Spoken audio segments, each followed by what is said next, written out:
আপনাদের সম্মুখে উপস্থিত হয়েছি কিছু আলোচনা করব মনে করে। আমার আল্লাহ পাক রব্বুল ইজ্জতের কোরআন হইতে একখানা আয়াত এবং আমার রাসূলের অসংখ্য অগণিত বাণী হতে একখানা হাদিস তুলে ধরেছি। উক্ত আয়াত ও হাদিসের আলোকে আমি আপনাদের সম্মুখে কিছুক্ষণ আলোচনা করব। তবে পরিবেশটা আমি ইতিপূর্বে আপনাদের এলাকায় এই জায়গায় মনে হয় সম্ভবত আমি জায়গাটা চিনতে পারছি। এই মেহফিলে জীবনী হয়েছে বিগত 6 থেকে 7 বছর আগে। তো ওই সময় দেখেছিলাম মেহফিলের মধ্যে জায়গা দেওয়া যাচ্ছিল না, এত লোকের সমাগম। আজকে মনে হয় না যে আমি আপনাদের লক্ষ্মীপুর গ্রামের নাম নাকি লক্ষ্মীপুর গ্রামে জালসা করার জন্য এসেছি। লক্ষ্মীপুরের লোক তো এরকম হয় না, জালসা শোনার জন্য সব চাতক পাখির মতো তাকিয়ে থাকে। কি ব্যাপারে 2 দিন জালসা শুনে আপনারা থেকে গেছে? বেশিক্ষণ মনে হয় থাকবেন না, কিছুক্ষণ থাকবেন তারপরে চলে যাবেন। আমাকে চিনতে পারছেন তো আপনারা? পারেন না? এই মাঠেই জীবনী করেছি আমি বিগত। ওই তো ইব্রাহিম ভাই, আপনাকেই খুঁজছি এতক্ষণ ধরে, ওই লোকটা কই আপনার ফেস ভুলে নাই আমি। ইব্রাহিম না আপনার না? মাশাআল্লাহ। যাই হোক, তো ওইবারে খুব লোক দেখেছিলাম আর আমারও বলতে ভালো লাগছিল, মেহফিলটা খুব সুন্দর হয়েছিল। তবে এখন পর্যন্ত যিনারা বাড়িতে বা এখানে সেখানে অযথাই সময় নষ্ট করছেন, তাদের দৃষ্টি আকর্ষণ করে বলছি, আপনারা কাল বিলম্ব না করে যত তাড়াতাড়ি সম্ভব হয় আপনারা প্যান্ডেলের মধ্যে উপস্থিত হন। কারণ আজকের আলোচনা সম্পূর্ণ ভিন্ন। না জীবনের আলোচনা হবে, না কোনো বিষয় ভিত্তিক একটি আলোচনা। এমন একটি বিষয় নিয়ে আমরা আলোচনা করব আজকে, যেই আলোচনার দেশে আমাদের পূর্বে যারা এসেছিল তারা চলে গিয়েছে, আমরা আছি বর্তমানে, আমাদেরও যেতে হবে এবং আমাদের পরে যারা আসবে তারাও সেই পথে যেতে হবে।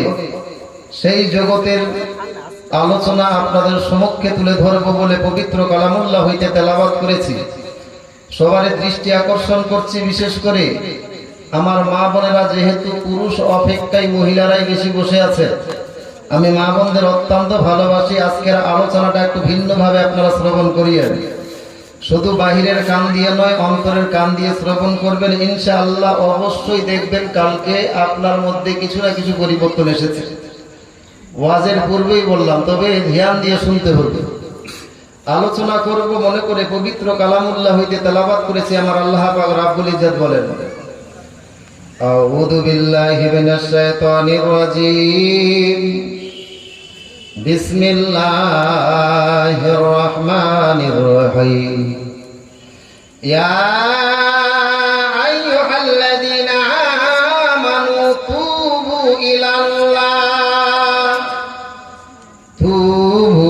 ইলাল্লাহি তাওবাতান নাসুহা। আমার আল্লাহ পাক রব্বুল ইজ্জত বলেন, হে মুমিন যারা আল্লাহর কাছে ঈমান নিয়ে এসেছে, হে মুমিন, হে ঈমানদারেরা যারা ঈমান নিয়ে এসেছো, তোমরা আল্লাহর কাছে তওবা করো। কিভাবে তওবা করবে? আমার আল্লাহ তাও কোরআনের মধ্যে বলে তাওবাতান নাসুহা। তোমরা নসিহত প্রাপ্ত তওবা করো, যেই তওবা করার পরে আর তোমরা জীবন গুনার কাজে অগ্রসর হবে না। জোরে বলো বান্দা, শয়তানের চক্রান্ত পড়ে তুমি ভুল করেই বসেছি। বান্দা, তুমি যেমন গুনাহ করতে ভালোবাসো, আমি আল্লাহ মাফ করতে ভালোবাসি। দুনিয়ার কারো কাছে চাইতে গেলে সেই ব্যক্তি নারাজ হয়, আর আমি আল্লাহ আমার কাছে না চাইতে গেলে আমি আল্লাহ নারাজ হই। জোরে বলি হ্যাঁ দুনিয়ার মানুষ, আপনি যদি পাহাড় সম পরিমাণ গুনাহ করেন, এত বড় গুনাহ করেছেন, যেই গুনাহটা করার পর আপনি অন্তরের মধ্যে গাইছেন, আল্লাহ আজকে আমি যেই গুনাহটা করেছি, এই গুনাহটা যদি আমার বাড়ির বাপ মা আমারা জানতে পারে, আমি যেই পাপটা করেছি, যেই গুনাহটা করেছি, আমার বাপ মা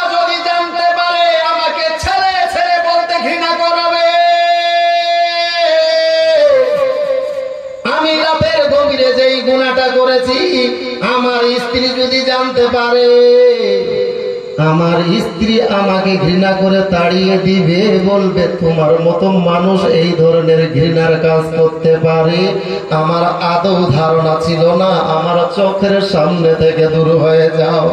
ইয়া আল্লাহ পাক বারবারে দেখারে আলাম আমার ভিতরে এমন এমন পাপ রয়েছে, আমি রাতের গভীরে দরজা বন্ধ করে আমি কি বলে লেপের ভিতরে আপনার তোষকের ভিতরে মোবাইলে হাজার হাজার গুনাহ করেছি দুনিয়ার মালিক। যেই পাপগুলো আমি করেছি সেই রাতের গভীরে আমার ছেলে মেয়েরা যদি জানতে পারে, আমার বাড়ির ছোট ছোট ছেলে মেয়েরা জানতে পারে, আমার বাড়ির ছেলে মেয়েরা আমাকে আব্বু আব্বু বলতে ঘৃণা করবে, আমার বাপ আমাকে আব্বু বলে, আমার বাপ আমার গুনাহ করার জন্য আমাকে তাড়িয়ে দিবে, আমার মা আমাকে এইগুলো গুনাহ জানার পরে আমাকে তাড়িয়ে দিবে, আমার স্ত্রী আমাকে তাড়াইয়া দিবে, আমার আদরের ছেলে মেয়েরা আমাকে তাড়াইয়া দিবে।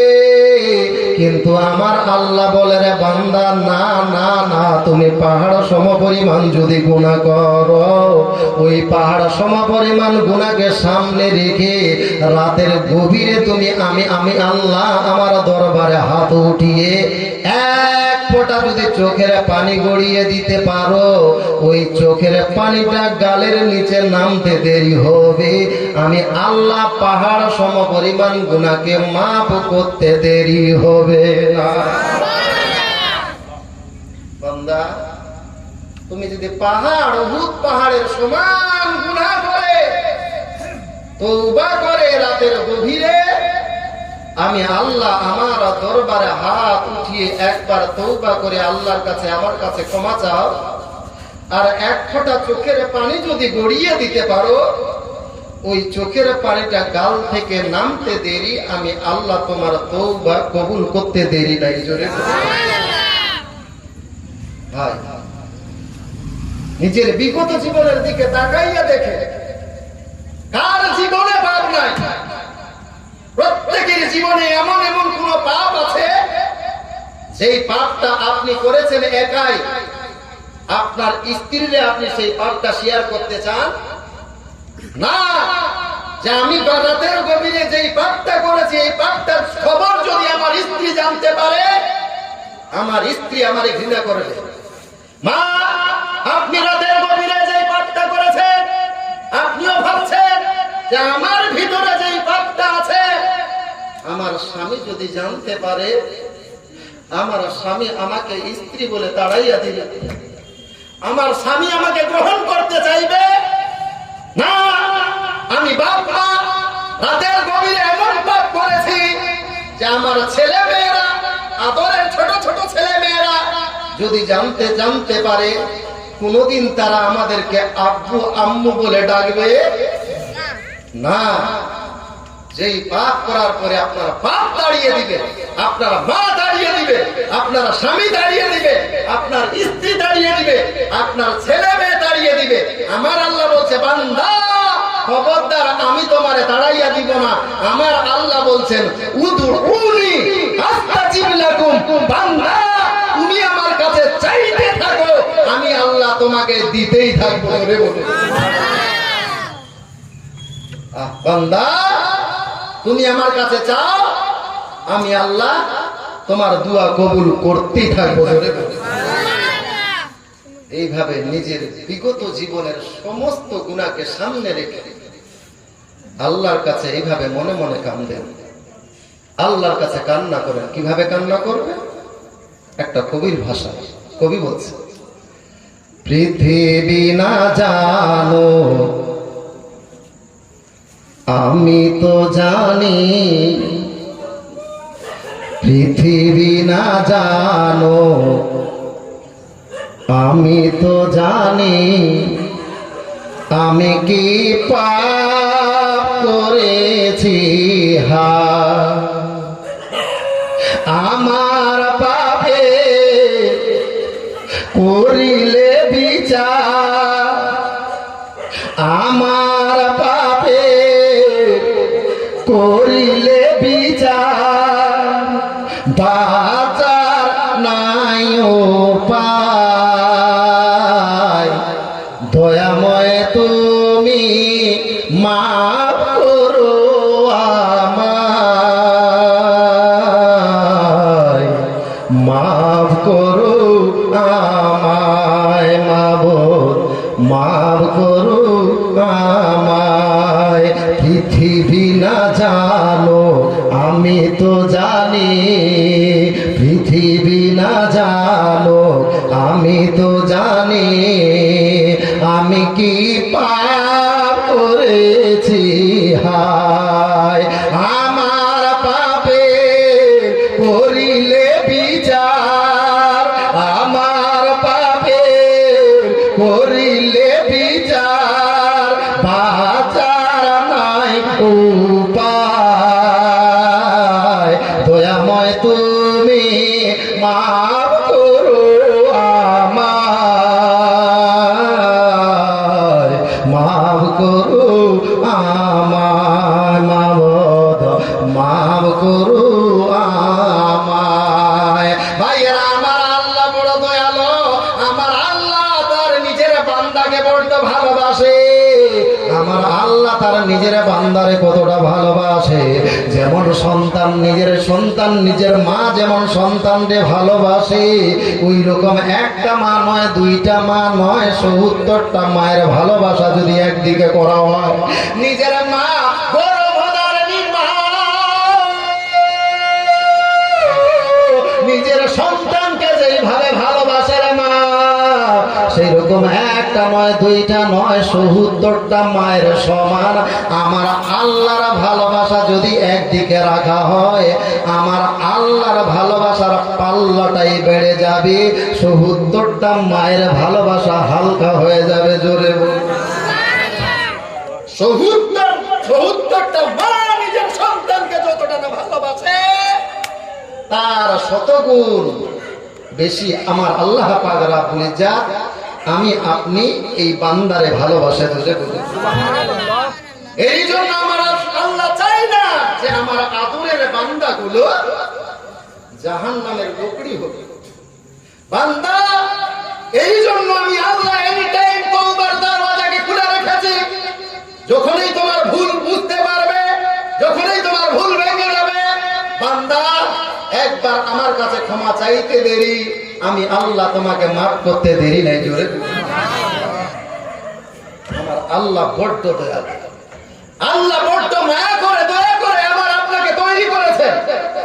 ভাইয়েরা আমার, আজকে দুনিয়ার লাইনে দেখতে গেলে আপনার বাবা আপনার জন্ম দিয়েছে, আপনাকে লোক লেখাপড়া শিখিয়েছে, আপনাকে পয়সা দিয়ে ব্যবসা বাণিজ্য শিখিয়েছে, তার জন্য সন্তান বুক ফুলিয়ে বলে আমার আব্বু বড্ড ভালো, আমার আব্বু বড্ড ভালো। আপনার মা আপনাকে কষ্ট করে গর্ভে ধারণ করেছে, আপনাকে বক্ষের দুগ্ধ পান করিয়েছে, আপনাকে বাল্যকালে সুন্দর করে যত্ন সহকারে মা আপনারে লালন পালন করেছে। এর জন্য আপনি গুণগান গান মায়ের জন্য যে আমার মা বড্ড ভালো, আমার মা বড্ড ভালো। আপনি যদি কোনো কারখানায় কাজ করেন, আপনার মালিক যদি আপনাকে ২০,০০০ টাকা বেতন দেয়, আপনি সেই চাই ঠোঁট নাড়িয়ে নাড়িয়ে বলেন যে আমার মালিকটা বড্ড ভালো, আমার মালিক আমাকে মাস গেলে ৩০,০০০ টাকা মাস দেয় অথবা ২০,০০০ টাকা মাস দেয়। আমার মালিকের কাছে পয়সা চাওয়ার প্রয়োজন হয় না, যখন আমার পয়সার প্রয়োজন মালিককে বলার আগেই আমাকে পয়সা দিয়ে দেয়। ওই টাইমে আবার আল্লাহ আপনার ঠোঁটের দিকে তাকাইয়ে থাকে রে মুমিন। আমার আল্লাহ আপনার ঠোঁটের দিকে তাকাইয়া তাকাইয়া বলে রে বান্দা, আজকে তোমার বাপ জন্ম দেওয়ার জন্য, তোমার বাপ একটু তোমার লালন পালন করার জন্য তুমি ঠোঁট নাড়িয়ে বললে যে আমার বাপ বড্ড ভালো। তোমার মা তোমাকে পেটে ধারণ করার জন্য তুমি ঠোঁট নাড়িয়ে নাড়িয়ে বললে আমার মা বড্ড ভালো। তোমার মালিক তোমাকে ২০,০০০ অথবা ৪০,০০০ টাকা মান্থলি আপনার মাইনা দেওয়ার জন্য ওই মালিকের তুমি ঠোঁট নাড়িয়ে নাড়িয়ে শুকরিয়া না জ্ঞাপন করেছ যে আমার মালিক বড্ড ভালো, আমার মালিক বড্ড ভালো। দুনিয়ার মানুষ, আমি আল্লাহ আমার কি অপরাধ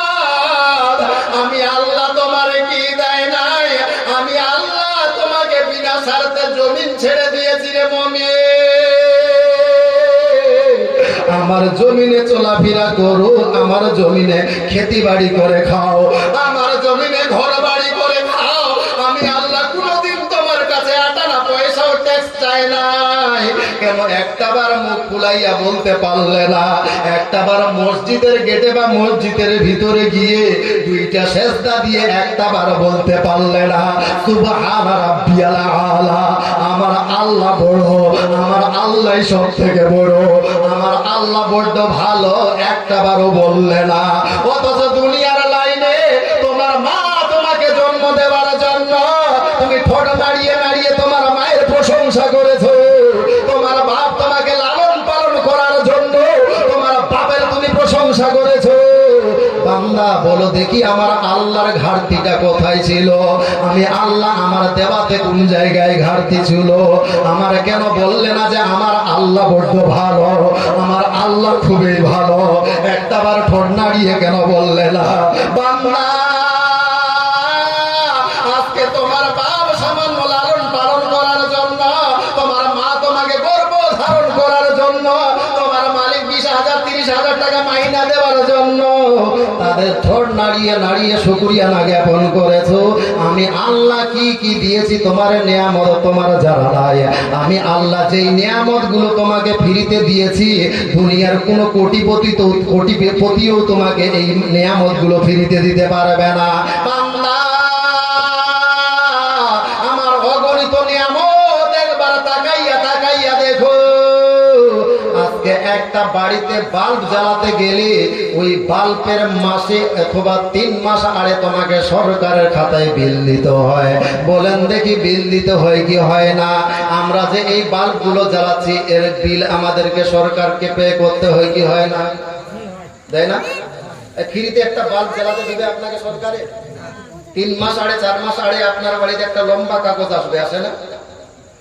আমার আল্লাহ বলেন বান্দা দুনিয়ার লাইনে কোন সরকারে একটা বাল্ব যদি তুমি বাড়িতে জ্বালাও, সেই বাল্বটা তোমার ফ্রিতে জ্বালাতে দেয় না।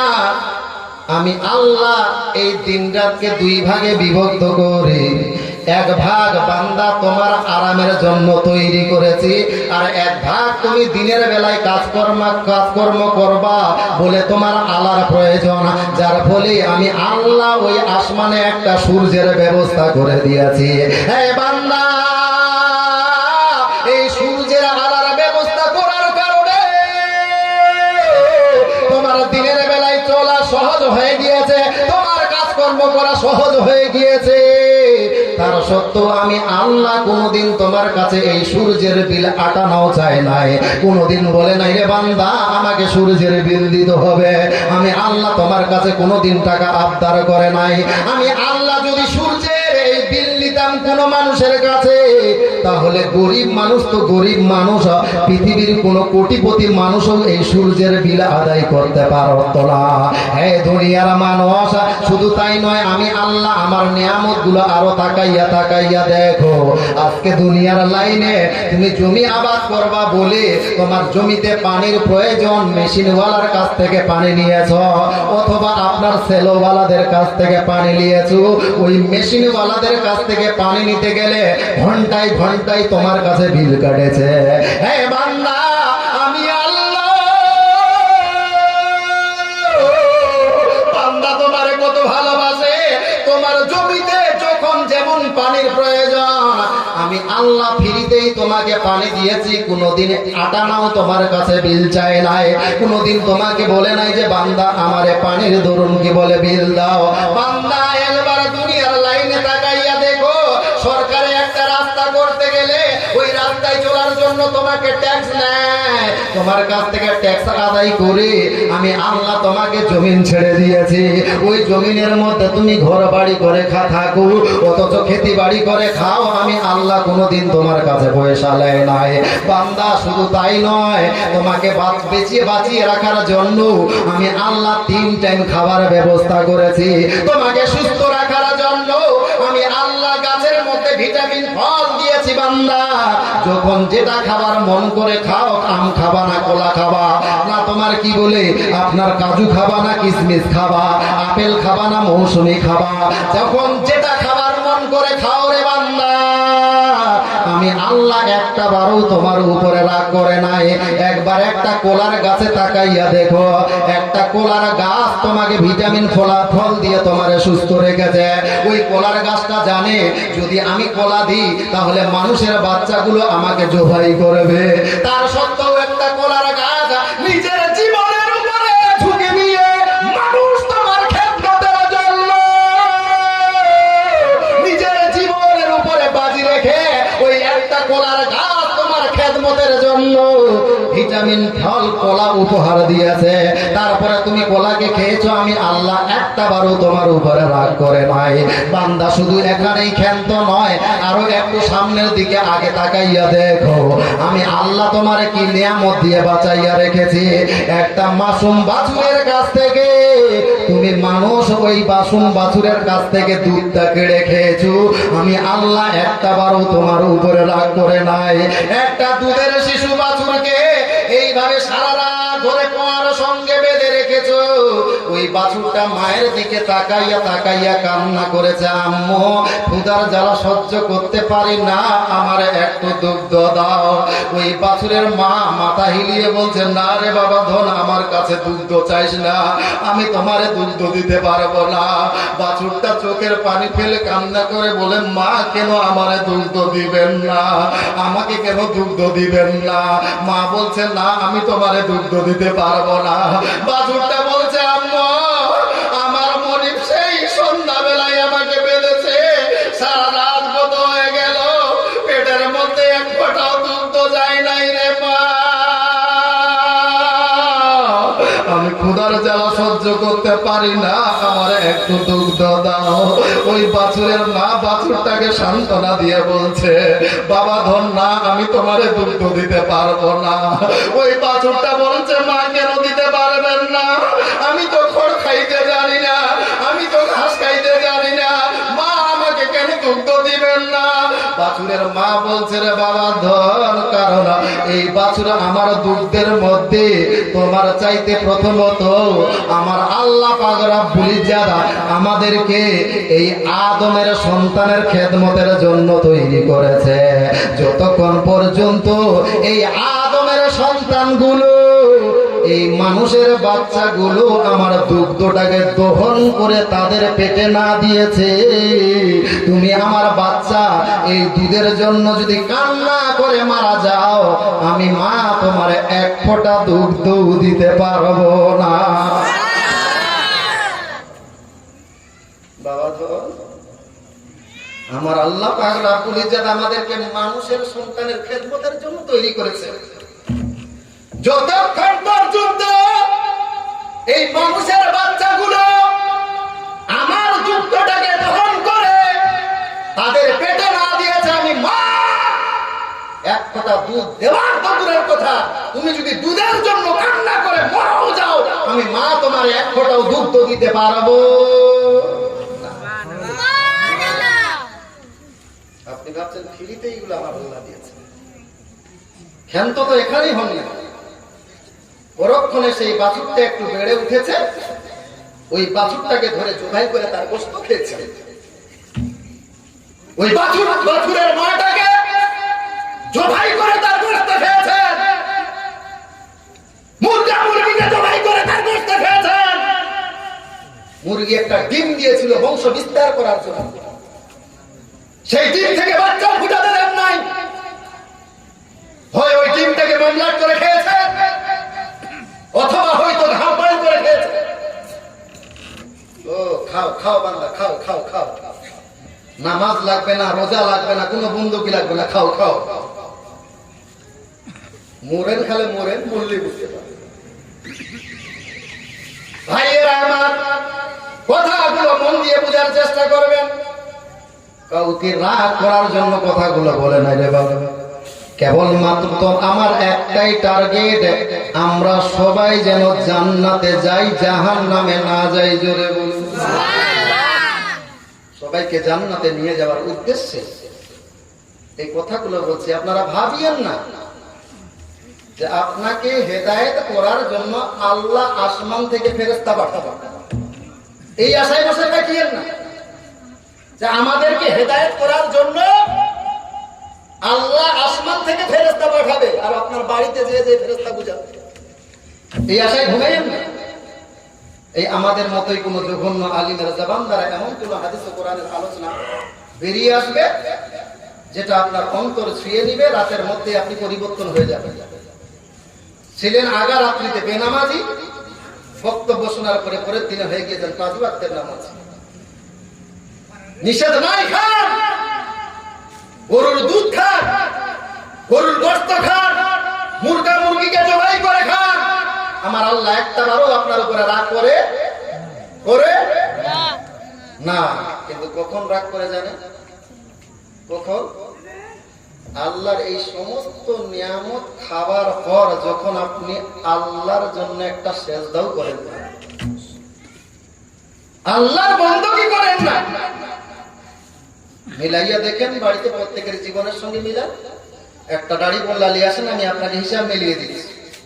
এই দাড়ি পাল্লার এক পাল্লাতে গরুর গোশত, গরুর দুধ, খাসির গোশত, পোলাও, বিরিয়ানি, পোল্ট্রির মাংস, দুনিয়ার ফল ফলাদি, দুনিয়ার সমস্ত নিয়ামত এক পাল্লাতে, পক্ষান্তরে বিপরীত পাল্লাতে শুধুমাত্র শুক্রবারের নামাজ, শুধুমাত্র শুক্রবারের নামাজ। বলেন আমার আল্লাহ পাক রব্বুল ইজ্জত যখন আপনাকে কিয়ামতের দিবসে কাঠ করায় দাঁড় করে বলবে, বান্দা বলো, এই শুধুমাত্র শুক্রবারের নামাজ পড়ার জন্য একটা মাসুম বাছুরের কাছ থেকে তোমাকে মাসুম বাছুরের মুখ থেকে দুধ কেড়ে খেতে বলেছিলাম। শুধুমাত্র শুক্রবারের নামাজ পড়ার জন্য আমি আল্লাহ তোমাকে একটা গরু জবাই করে খেতে বলেছিলাম। শুধুমাত্র শুক্রবারের নামাজ পড়ার জন্য মুরগা মুরগিকে জবাই করে খেতে বলেছিলাম। বান্দা, হ্যাঁ, আমি আল্লাহ তোমার খেদমতের জন্য এগুলো তৈরি করেছিলাম। কারণ আল্লাহ পাক রব্বুল ইজ্জত কোরআন শরীফের মধ্যে বলেন, খালাকা লাকুম মা ফিল আরদি জামিয়া। আল্লাহ পাক রব্বুল ইজ্জত পৃথিবীর সমগ্র জিনিস মানবের খেদমতের জন্য তৈরি করেছেন। সুবহানাল্লাহ।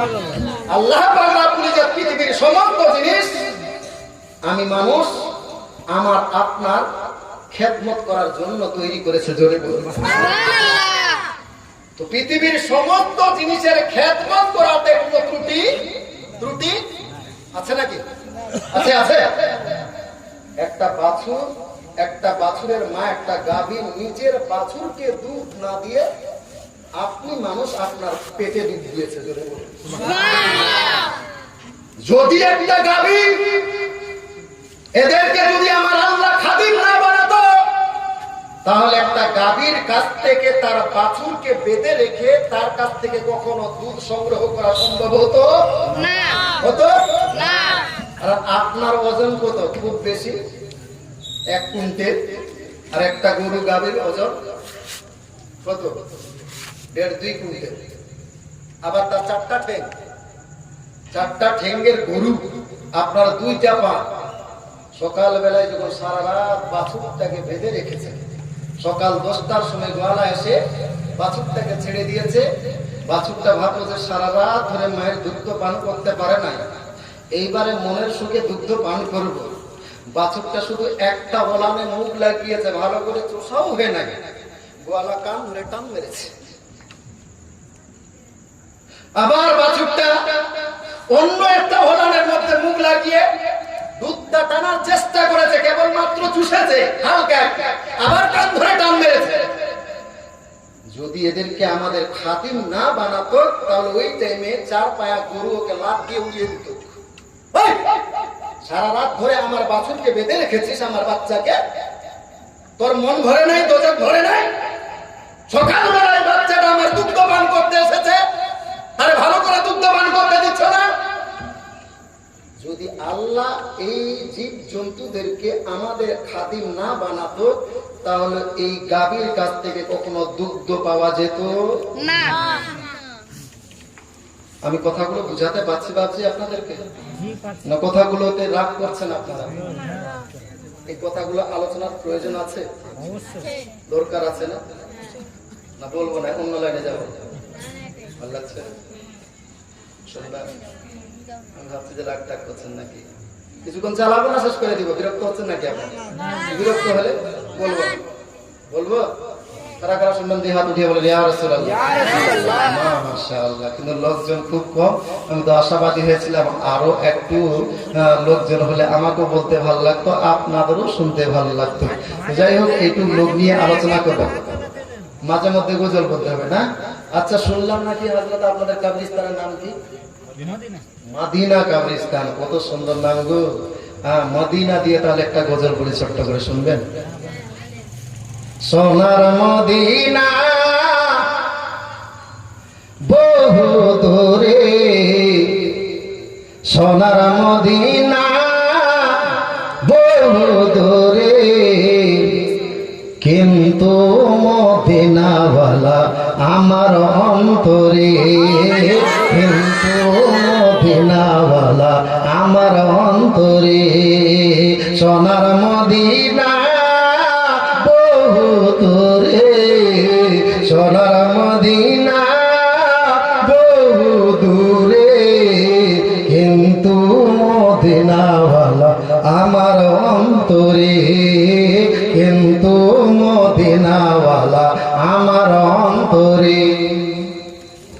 রাসূল তুমি শোনো গো আমার ফরিয়াদ, চুমু খেতে বাড়াইয়া দাও নূরানি হাত, চুমু খেতে বাড়াইয়া দাও নূরানি হাত। রাসূল তুমি শোনো গো আমার ফরিয়াদ, চুমু খেতে বাড়াইয়া দাও নূরানি হাত, চুমু খেতে বাড়াইয়া দাও নূরানি হাত। আমার অন্তর জুড়ে মদিনায় আছে রে, অন্তর জুড়ে মদিনায় আছে রে, সেই মদিনায় কবে যাব মন মানে না রে, সেই মদিনায় কবে যাব মন মানে না রে। সোনার মদিনা বহু দূরে, সোনার মদিনা বহু দূরে, কিন্তু মদিনাওয়ালা আমার অন্তরে, কিন্তু মদিনাওয়ালা আমার অন্তরে। আল্লাহুম্মা সাল্লি আলা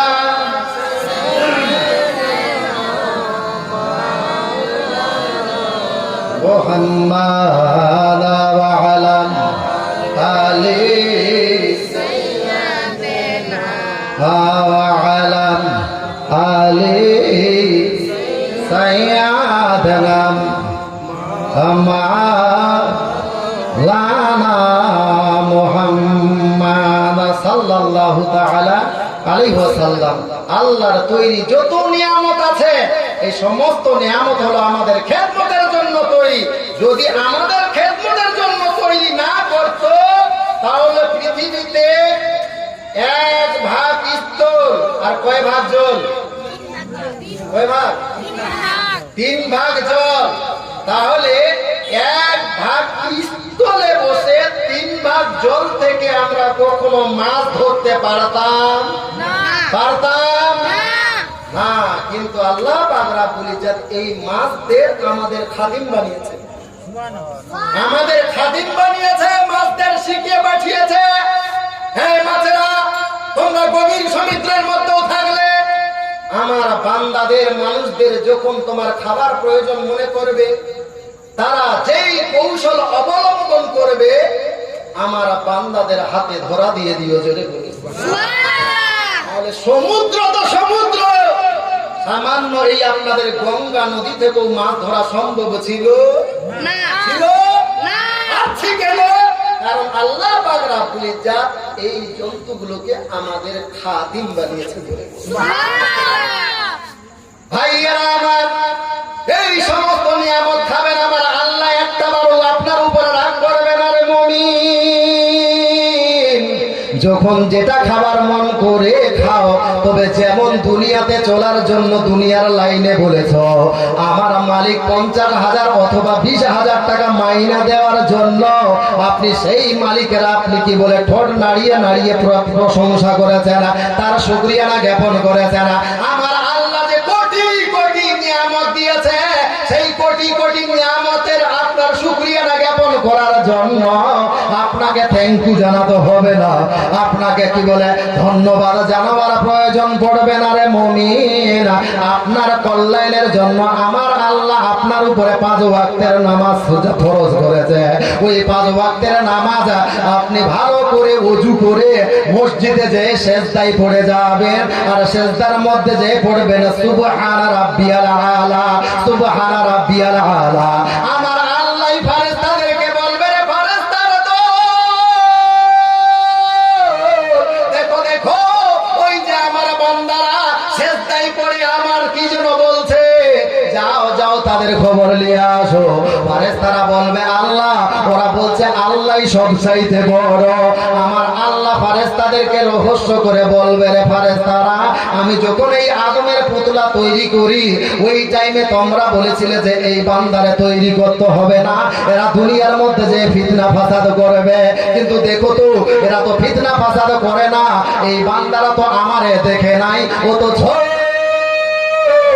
আমি আল্লাহ আমার শুকরিয়া না জ্ঞাপন করার জন্য তারা সেজদায় পড়ে বলছে আমার আল্লাহ বড়। জোরে বলুন আল্লাহকে রাজি করার সবচাইতে উত্তম মাধ্যম হলো নামাজ। জোরে বলুন আল্লাহকে রাজি করার সবচাইতে উত্তম। এরই জন্য এই নামাজ আমার রাসূলুল্লাহ সহজ করেছেন, এবং যারা পুরুষ মানুষ ওই পুরুষদেরকে নামাজ পড়ার সিস্টেম শিখিয়েছেন নবী আমার।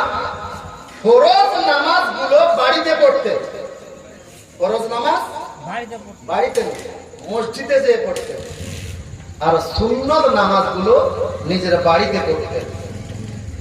সুন্নত নামাজগুলো বাড়িতে পড়ার কারণ, বাড়ির যে ছোট্ট ছোট্ট ছেলে মেয়েরা আছে এবং মহিলারা আছে, যখন আপনি একজন বাড়ির অভিভাবক পুরুষ মানুষ এই নামাজগুলো পড়বেন, আপনার নামাজ পড়া দেখে এই বাচ্চারাও নামাজ শিখে যাবে।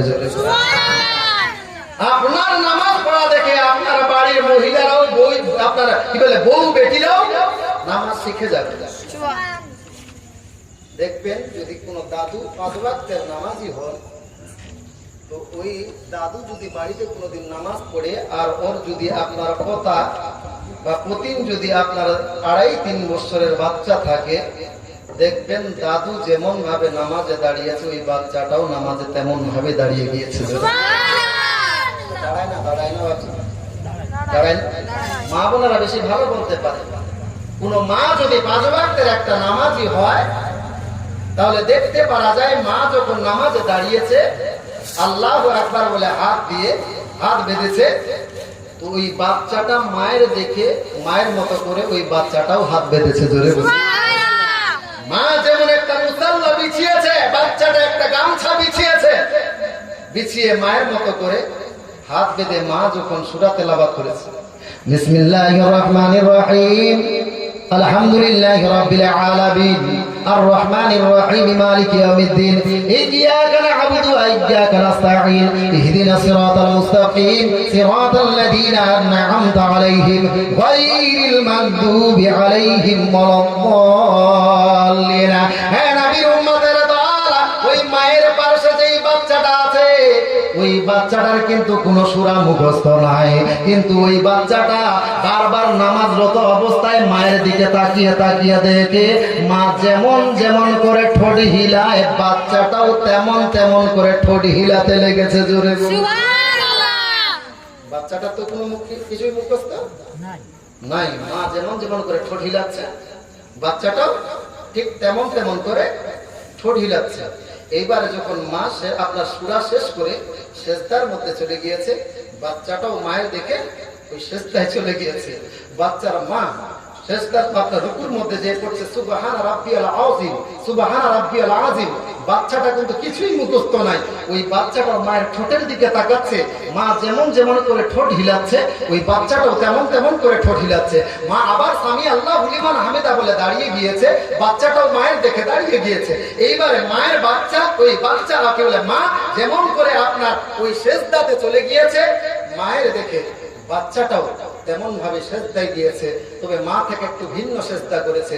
মা এই নাক আর কপালটা মাটিতে ঠেকিয়ে সেজদা করছে, কিন্তু বাচ্চাটা এই নাক আর কপাল ঠেকায় না, বরঞ্চ কি করছে ওই বাচ্চাটা যদি মায়ের ডান দিকে আছে তাহলে এই ডান গাল আর ডান কানটা এইভাবে মাটির মধ্যে ঠেকিয়ে মায়ের ঠোঁটের দিকে তাকিয়ে তাকিয়ে সেজদা করছে। জোরে বলে ভাইয়েরা আমার, এইভাবে নামাজ পড়তে গেলে কি হবে রে মুমিন? আমার আল্লাহ ফারেস্তাদের ডাক দিয়ে বলে রে ফারেস্তারা দল দেখবা তো আসু। ফারেস্তারা দল এসে উপস্থিত, বলল আল্লাহ কিসের জন্য ডাকলে? আমার আল্লাহ বলবে যাও যাও ওই লক্ষ্মীপুর গ্রামে আমার একজন বান্দি নামাজের মধ্যে দাঁড়িয়ে গিয়েছে, তাড়াতাড়ি করে তার খবরটা নিয়ে আসো। এইবারে আল্লাহর ফারেস্তা আপনার বাড়িতে এসে উপস্থিত, আমার আল্লাহর ফারেস্তা আপনার বাড়ির সংবাদ নিয়ে এইবারে আল্লাহর কাছে রওনা।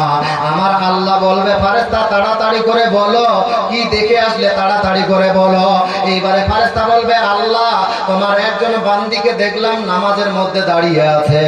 আমার আল্লাহ বলবে রে ফারেস্তার দল,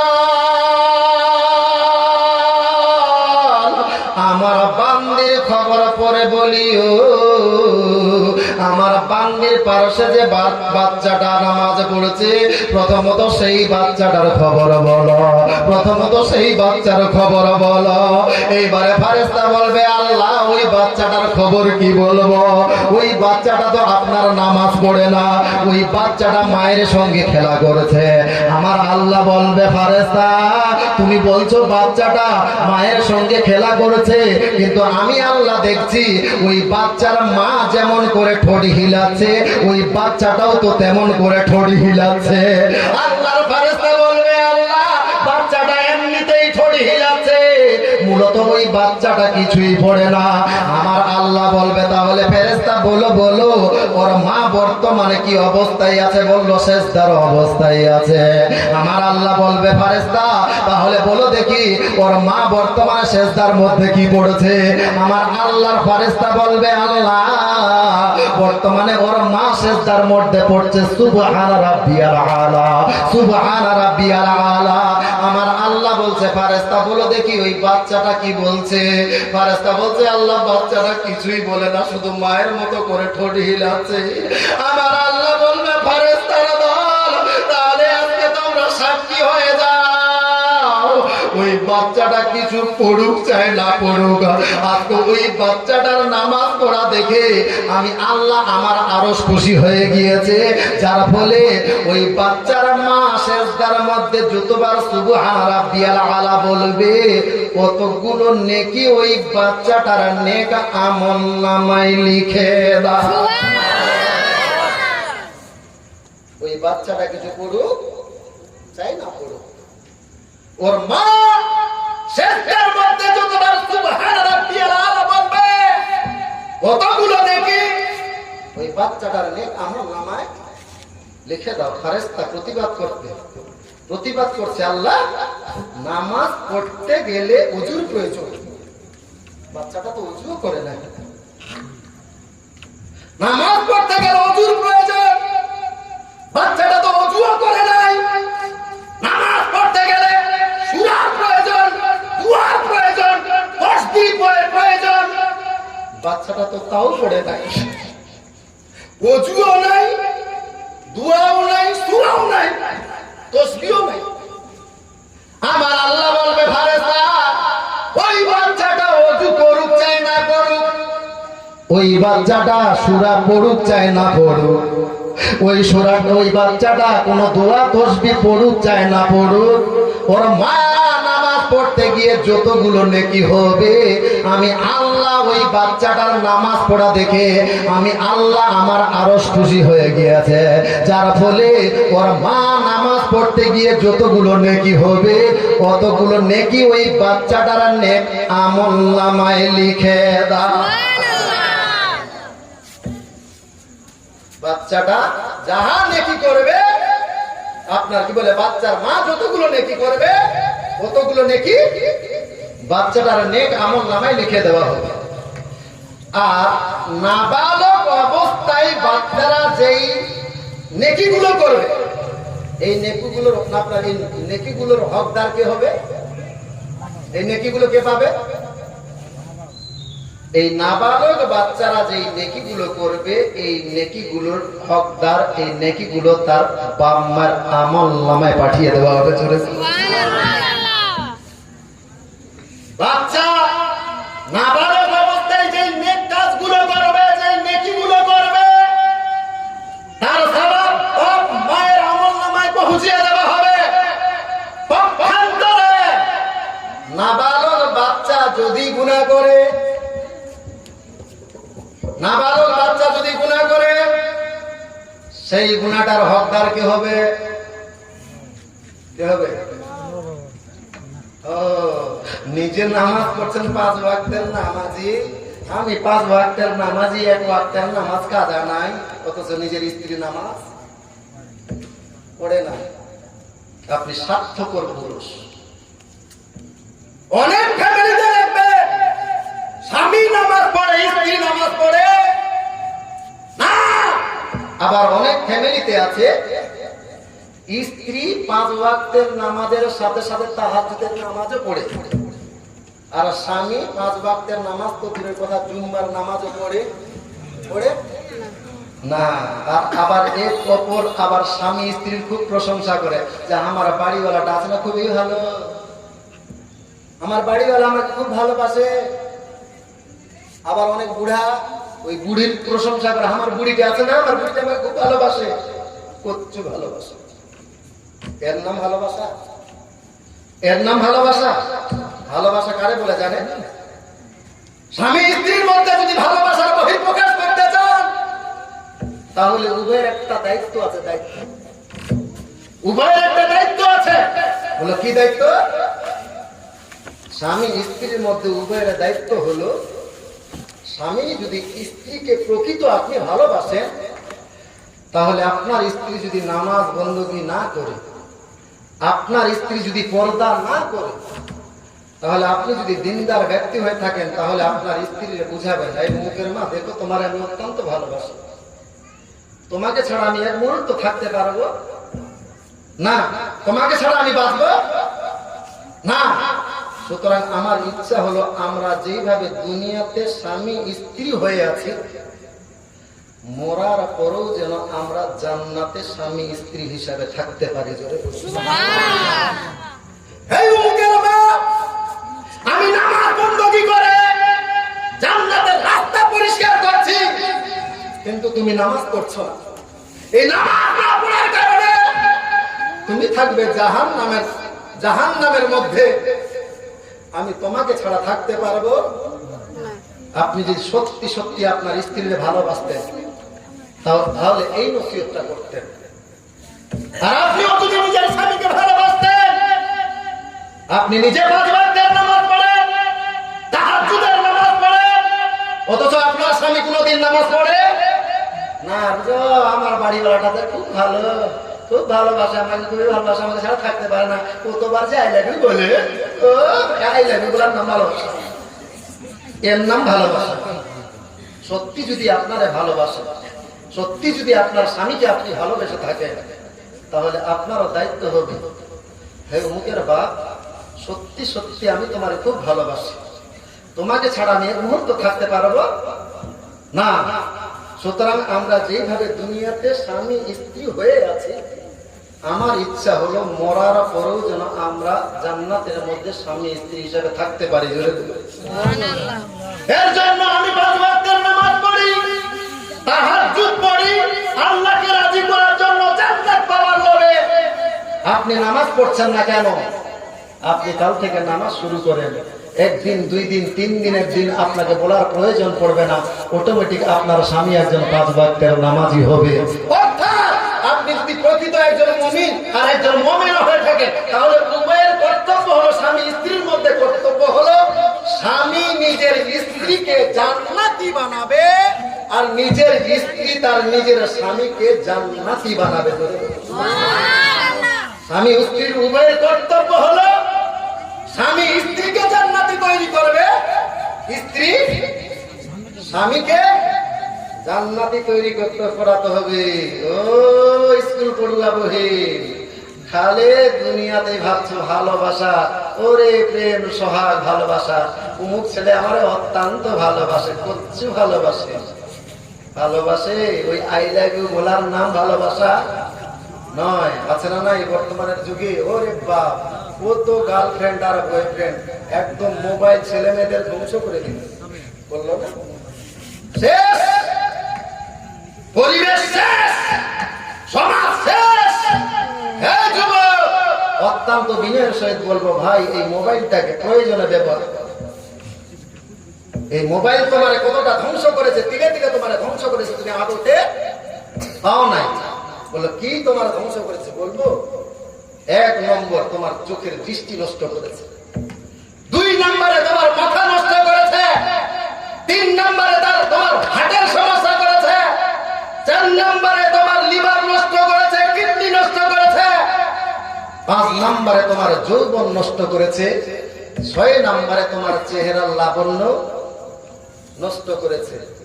7 নাম্বার বলবো, 7 নাম্বার তোমার যে একটা আদর্শ খুব ভালো ছিল, চরিত্র খুব ভালো ছিল, যে চরিত্রটা নিয়ে তোমার বাপ মা রাস্তায় গর্ব করে বলতো আমার ছেলেটা খুব ভালো, আমার ছেলেটা খুব ভালো, শেষ পুঁজি তোমার সেই চরিত্রটাও নষ্ট হচ্ছে, চরিত্রটাও বরবাদ হয়ে গিয়েছে। সুতরাং বলবো, মোবাইল নিয়ে অতিরঞ্জিত পাগল হইও না, মোবাইলটাকে প্রয়োজনে ব্যবহার করো, প্রয়োজনে ব্যবহার করো, প্রয়োজনের বেশি ব্যবহার করিও। ভাই তোমার দুশ্মন নয়, বন্ধুর নজরে কথাগুলো বুঝবার চেষ্টা করছে। ভাই জীবনটাকে এইভাবে ধ্বংস করিও না। আমি জানি বর্তমানের যুগে মোবাইল ছাড়া থাকতে পারবা না, তুমি মোবাইল ছাড়া থাকতে পারবা না, হোয়াটসঅ্যাপ আর ফেসবুক এইগুলো নিয়ে তুমি এক মুহূর্ত ছেড়ে থাকতে পারবা না। তবে বন্ধুর নজরে তোমার নসিহত করছি ভাই, আগে যদি 6 ঘন্টা দেখতা, তাহলে সেই লিমিটটাকে কম করে দাও। একটা মোবাইল দেখার মধ্যে তোমার দৈনন্দিন জীবনের মধ্যে একটা সূচি তৈরি করো, কর্মসূচি তৈরি করো, যে আমি আধা ঘন্টা পার ডে, আধা ঘন্টা আমি মোবাইল দেখবো, অথবা 1 ঘন্টা। যেই সূচিটা তৈরি করবে তার মধ্যেই মোবাইল দেখবে, অন্য সময় আর মোবাইল দেখবে না। যদি এই কর্মসূচির মধ্যে তুমি মোবাইলে সময় দাও, কি বলে এর বাহিরে সময় দাও, তাহলে তুমি দেখবা দিনের দিন ধ্বংসের পথে তোমাকে ধ্বংসের দিকে টেনে নিয়ে যাবে। সুতরাং মোবাইল থেকে খুব সাবধান, মোবাইল থেকে খুব সাবধান। আজ মোবাইলের কারণে বেহায়াপন বেড়ে গিয়েছে, ছেলে মেয়েদের মধ্যে অবৈধ ভালোবাসা, প্রেম প্রীতি বেড়ে গিয়েছে। ভাই একটা মশলা জেনে রাখিও, একটা মশলা তোমারে বলে দিয়ে যায় আজকের মেহফিলের মধ্যে, প্রেম করে বিয়ে করা যাবে কি যাবে না? ছেলেটা কিছু যাবে,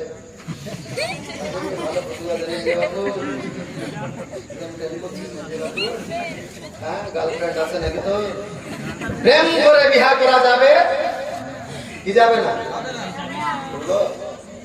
বাচ্চি বলছে যাবে না, আমিও বলছি যাবে না।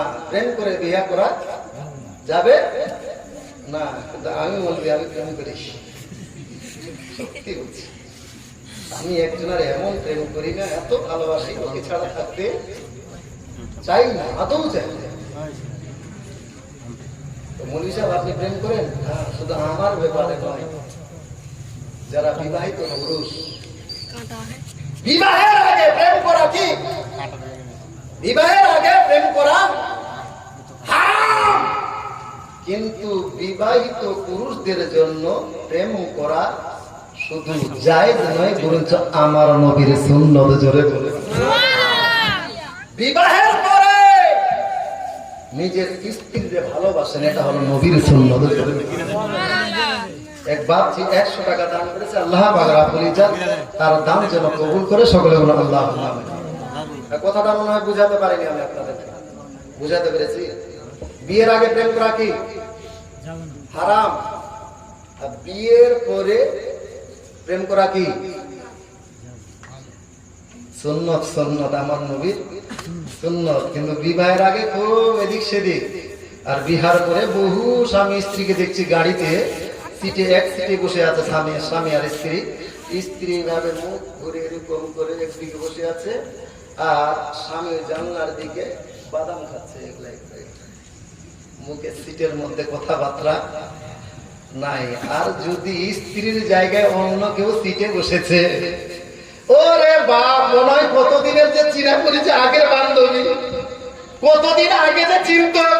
ম্যাডাম কোথায় যাবেন, কোন স্টেশনে নামবেন, কোথায় নামবেন, কোথায় বাড়ি। নিজের স্ত্রীকে প্রেম করে, স্ত্রীকে প্রেম করা হলো আমার নবী সুন্নাত।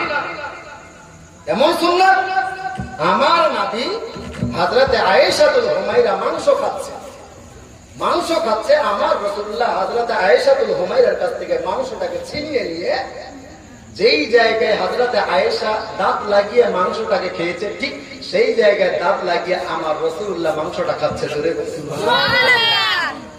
আমার নবী বলেন, আয়েশা পানি নিয়ে আসো। আমার নবী ওই হযরতে আয়েশা পানি নিয়ে এসেছে। আমার নবী বলছেন, আয়েশা পানিটাকে প্রথম তুমি পান করো। হযরত আয়েশাতুল হুমায়রা ওই পানি পান করলেন। পানি পান করার পরে আমার রাসূলুল্লাহ হযরত আয়েশার কাছ থেকে পানি নিয়ে বলছে, আয়েশা বলো তো কোন দিক থেকে মুখ লাগিয়ে, অর্থাৎ কোন জায়গায় ঠোঁট লাগিয়ে পানি পান করেছো। হযরত আয়েশাতুল হুমায়রা মুস্কি মেরে বলছেন, ইয়া রাসূলুল্লাহ জেনে কি করবেন, বলল বলো না কোন জায়গায় তুমি ঠোঁট লাগিয়ে পানি পান করেছো। যেমনি ভাবে হযরত আয়েশা ওই ইঙ্গিত করার ঠিক সেই জায়গায় ঠোঁট লাগিয়ে আমার রাসূলুল্লাহ পানি পান করছেন। জোরে বলে সুবহানাল্লাহ। এই একটা সুন্নাত, ফরজ গুলোকে আমরা আদায় করি না। কেটা দিল বাবু, এটা তোমার আম্মা দিল, মাশাআল্লাহ 100 টাকা। এটা তোমার খালা আম্মু, আর তোমার নানি আসেনি।